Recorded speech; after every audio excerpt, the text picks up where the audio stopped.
à ce sujet-là, puis j'ai dit à Raph, j'aimerais ça avoir quelqu'un qui connaît ça, qui serait capable de nous en parler parce que, bon, ça commence à être de plus en plus préoccupant, hein, les jeunes qui ont accès Ouais.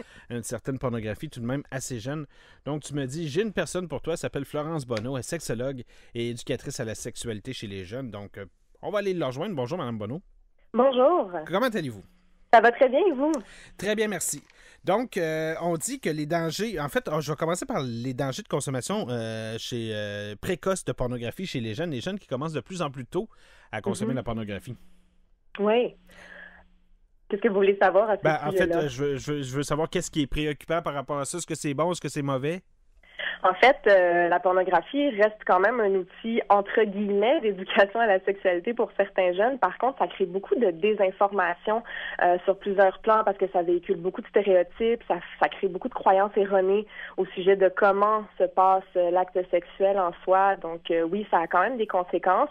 Et puis, c'est l'accessibilité, en fait. Avant, bien sûr que la pornographie existait. Maintenant, c'est vraiment présent partout, puis pour un très jeune âge aussi. Là. Donc, c'est là que ça devient problématique. En fait, dans ce que j'ai lu cette semaine, on dit que les jeunes hommes qui sont exposés tôt à la pornographie sont plus susceptibles de rechercher des relations amoureuses où ils pourraient exercer un certain pouvoir sur leurs copines.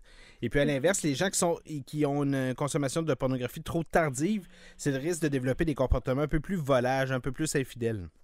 OK. Ben j'ai pas lu cette étude-là. Ça m'intéresserait évidemment de la lire. C'est difficile de créer des statistiques hyper fiables à ce sujet-là parce que souvent, quand il y a des études qui sont faites avec des questionnaires chez les jeunes, on ne sait jamais trop s'ils répondent la vérité ou non, à quel point ils sont vrais dans la façon dont ils répondent. Mais c'est vrai qu'on retrouve beaucoup de dysfonction sexuelle parfois chez les jeunes hommes ou sinon des difficultés dans les relations amoureuses au niveau de la violence, au niveau de la manipulation, de la jalousie, du contrôle. Donc, c'est pas des données qui me semblent complètement rocambolesques non plus. Là, ça me semble assez pertinent. Puis surtout à l'époque où moi j'étais jeune, là, la consommation de pornographie, la première consommation de pornographie, ça se faisait souvent sur le VHS avec une cassette VHS du père d'un de nos chums, on regardait ça en gang, puis tu sais, il y avait pas, on pouvait pas s'émoustiller ben parce qu'on avait plus tendance à faire des jokes qu'autre chose. On était watchés quand même. Aujourd'hui, peut-être qu'il y avait le magazine dans la table de nuit aussi ou des choses comme ça. Là, mais... Oui, peut-être, sûrement, mais tu sais, ça se faisait pareil en groupe. Là, on faisait ça en gang de chums aujourd'hui. Ben, ça se fait dans le bureau sur Internet. Là. Oui, en effet, c'est vrai qu'il y a quelque chose d'un peu plus caché, d'où le fait que des fois, les parents se sentent un petit peu dépassés par la réalité virtuelle à laquelle sont exposés leurs jeunes. Eux, ils sont peut-être pas... ça dépend des parents, évidemment, mais il y en a qui sont pas tout à fait au fait de comment fonctionnent les réseaux sociaux, de comment il y a une accessibilité gratuite au niveau de la pornographie aussi. Donc, c'est quand même une bonne chose de surveiller quand même les contenus qui sont regardés, surtout si le jeune a un compte personnel sur l'ordinateur, ben c'est de s'assurer qu'il y a quand même un suivi qui est fait à ce niveau-là. Là. Mais le problème, c'est aussi qu'aujourd'hui, les jeunes sont beaucoup plus à l'aise avec l'appareil informatique souvent que leurs parents. Exactement. Ils ont leur tablette dans leur chambre, ils ont leur cellulaire à l'école, ils se montrent des photos de pornographie dans les cours. Moi, j'ai rencontré des professeurs, justement, qui avaient dû intervenir pendant des cours où est-ce qu'il y avait des échanges de photos porno qui se véhiculaient. Puis pas juste ça, c'est que la pornographie, entre guillemets, juvénile aussi, qui se transmet par le fait qu'il y a beaucoup de photos prises par des jeunes filles d'elles-mêmes nues ou de garçons qui prennent des photos de leurs organes génitaux, qui les envoient. Donc là, ça se transmet d'un appareil à l'autre et ça demeure la pornographie juvénile si elle est vendue ou des choses comme ça. Et ce phénomène-là qu'on voit dans les classes, les professeurs font face de plus en plus, c'est souvent dans les classes de début secondaire, fin secondaire, ça se passe au cégep, c'est où? C'est une bonne question, mais moi, je l'ai observé au secondaire. On parle de secondaire 2-3, là. Donc, c'est pour ça qu'on est très d'accord, les sexologues, avec le retour de l'éducation à la sexualité dans les écoles, là, présentement, qui doit être mise en place. Il y a eu un projet pilote, là, pendant les 2 dernières années pour que ça ait lieu. Mais qu'en même temps, ce soit fait par des professionnels, puis qu'il y ait des gens qui soient outillés pour aider les jeunes à ce niveau-là, parce que souvent, les professeurs ou les infirmiers ou les psychologues en milieu scolaire, des fois, sont un peu dépassés ou démunis par rapport à ça. Est-ce que, si, selon ce que vous voyez, là, parce que vous avez l'habitude de travailler avec eux autres, visiblement, si j'écoute ce que vous me dites, la pornographie est non seulement présente dans le bureau pendant que les parents sont pas là, mais elle est aussi présente à tous les jours dans les classes ou dans les corridors de l'école. Selon vous, est-ce que les jeunes ont une vie sexuelle épanouie? C'est une super bonne question. Je pense que ce n'est pas parce qu'ils ont plus d'accès à de la sexualité que leur vie sexuelle est plus épanouie qu'autrefois. Au contraire, je pense qu'ils sont beaucoup dans des questionnements parce que là, on se retrouve face à des questions du type, qu'est-ce qui est normal? Donc, on se compare beaucoup, surtout d'ailleurs au niveau de l'apparence physique. Là, on voit que leur modèle au niveau de la sexualité, c'est des stars de la porno, c'est des gens du milieu de la mode ou du milieu de la musique où est-ce que tous les corps sont très, très beaux, les organes génitaux sont pas toujours représentatifs de ce que c'est dans la réalité. Donc, moi, je me retrouve avec beaucoup de questions de, mais c'est-tu normal? C'est-tu correct? Pourquoi moi j'ai ça? Pourquoi moi j'ai pas ça? Puis on se retrouve avec beaucoup, beaucoup d'anxiété, de performance aussi, donc du stress de moi je serais pas encore prêt à faire l'amour tant que j'aurais pas un corps vraiment sculpté ou tant que je serais pas capable de tenir tel nombre de minutes avant d'éjaculer ou des choses comme ça. Là. Donc, OK, ils se mettent la pression d'être aussi performants. Tout à fait, oui. OK, donc ça change un peu la patente. Est-ce que c'est la même chose autant chez les gars que chez les filles? J'ai l'impression, je veux pas me prononcer pour tous les jeunes du Québec non plus, là, mais j'ai l'impression que ça se ressemble au niveau de la pression, sauf que c'est pas forcément sur les mêmes sujets. Donc, on véhicule encore beaucoup comme quoi c'est le gars qui doit être très entreprenant, qui doit être séducteur, qui doit avoir beaucoup de partenaires sexuels dans sa vie, qui doit être un petit peu volage, puis s'en foutre un petit peu des filles, alors que les filles, il y a plus de pression au niveau de la réputation, parce que là, il y a quand même un double standard. Faut qu'une fille, ça fasse attention avec qui elle a des relations sexuelles, puis à quel âge elle a perdu sa virginité, des choses comme ça. On a de plus en plus d'informations, de statistiques ou des patentes qui nous sortent, là, comme quoi la consommation de pornographie aujourd'hui, et là, je parle à l'âge adulte, se fait autant chez les hommes que chez les femmes. On a différents pourcentages pour se rendre compte que c'est presque 50-50. Tout le monde trouve son compte là-dedans. Mais à l'adolescence, moi, je me ramène il y a de ça 20 ans. Quand j'étais adolescent, c'était une chose de gars. Là. Les filles, ils ne trippaient pas tant que ça à aller voir des vidéos dans la table de nuit des parents ou encore. Ils étaient plus mal à l'aise avec ça. Est-ce que aujourd'hui les filles aussi consomment ce type de vidéos-là?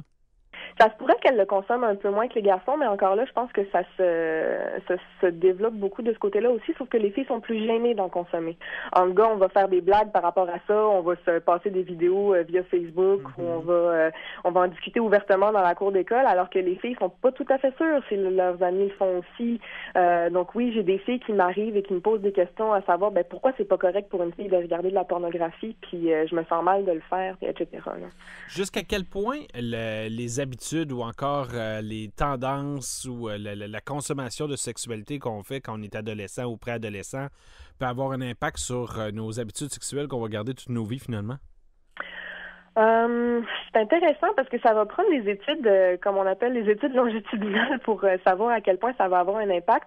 Je pense que d'une génération à l'autre, on a toujours trouvé que la génération après était pire que nous, dans le sens où on a toujours eu l'impression que tout le monde était plus dévergondé une fois plus jeune. Puis est-ce que c'est vraiment une impression ou encore c'est le cas?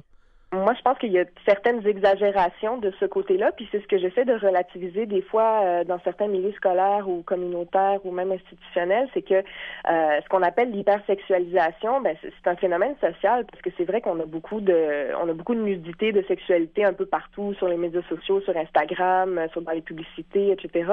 Mais en tant que tel, l'âge de la première relation sexuelle complète, elle a pas beaucoup bougé là depuis les 20 dernières années, je dirais.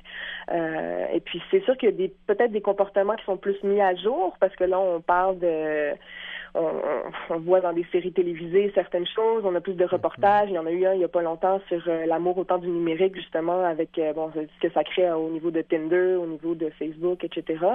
Je pense pas qu'il faut s'alarmer à ce point-là, puis des fois, on oublie que dans certaines autres cultures ou dans certaines autres périodes de l'histoire, des jeunes à 12 ans, 13 ans, 14 ans, oui, ils sont actifs sexuellement, puis à la limite, il y en a qui vont se marier à 16 ans, 17 ans, 18 ans, donc c'est une autre réalité, puis nous, on est dans notre réalité nord-américaine, en oubliant des fois que nos jeunes ont leur puberté à 11 ans, 12 ans, 13 ans, etc. Là. À quel âge, à peu près, en moyenne, les jeunes ont leur première relation sexuelle?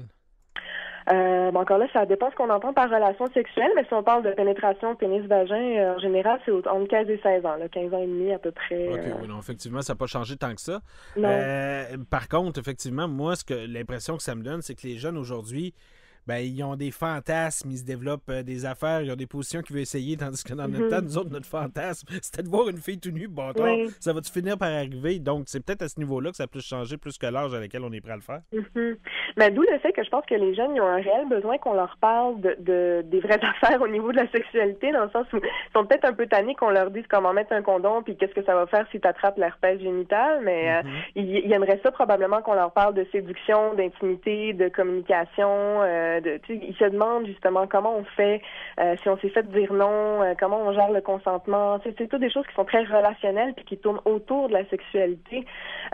Puis c'est vrai que c'est dommage parce que, comme tu le soulignes, avant, on fantasmait à l'idée de prendre la main de quelqu'un au cinéma, puis là, ben, tu sais, on est déjà dans de la pornographie avec un fantasmé à justement avoir quelqu'un tout nu dès la première soirée, puis que si elle le fait pas, c'est une agace. Là, tu sais, j'exagère, j'en mets beaucoup là en ce moment, mais je pense que tu vois où je veux en venir. Absolument. Puis vous, Mme Bonneau, ben, vous êtes sexologue, vous êtes également éducatrice à la sexualité chez les jeunes. Puis ce côté-là, éducatrice, en fait, de quelle manière, quelles sont vos démarches pour aider les jeunes là-dedans qui, bon, savent plus quoi vraiment faire, quoi vraiment s'en tenir avec les vidéos qu'ils écoutent et tout ça? C'est quoi les démarches? En fait, ça s'est fait de façon assez diversifiée. Quand j'étais au baccalauréat en sexologie avec 3 de mes collègues, on a fondé un blog gratuit, confidentiel, où les gens pouvaient nous écrire des questions de façon anonyme, justement. On leur répondait en ligne, puis ça permettait aux personnes de simplement comme poser les questions qu'ils avaient un peu honte de poser habituellement, du genre, moi, je fantasme sur les jambes, est-ce que c'est normal? Comment je fais pour vivre ma nouvelle relation parce que j'ai eu un diagnostic d'herpès? Est-ce que c'est normal de pratiquer la sodomie à tel ou tel âge, tu sais, des choses comme ça.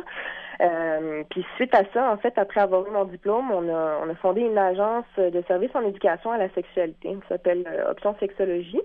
Et c'est comme ça qu'on a décidé d'offrir des services à différents milieux, donc de façon ponctuelle, d'aller dans les écoles, dans les centres communautaires, dans les centres de femmes, dans les centres jeunesse, etc., pour offrir des conférences, tu sais, des kiosques, des ateliers avec les jeunes ou carrément créer des outils didactiques, pédagogiques. Puis les jeunes sont vraiment intéressés à tout ça? Oui, en fait, étonnamment, plus que ce que les gens pensent, parce que j'ai rencontré des directeurs ou certaines écoles qui disent « Ah, ils vont rire de toi » ou « ça sera pas sérieux », etc. Alors qu'au contraire, les jeunes sont contents qu'on leur en parle enfin d'une façon qui est pas infantilisante, puis qu'on embarque un petit peu dans leur réalité plutôt que de les infantiliser, comme je disais.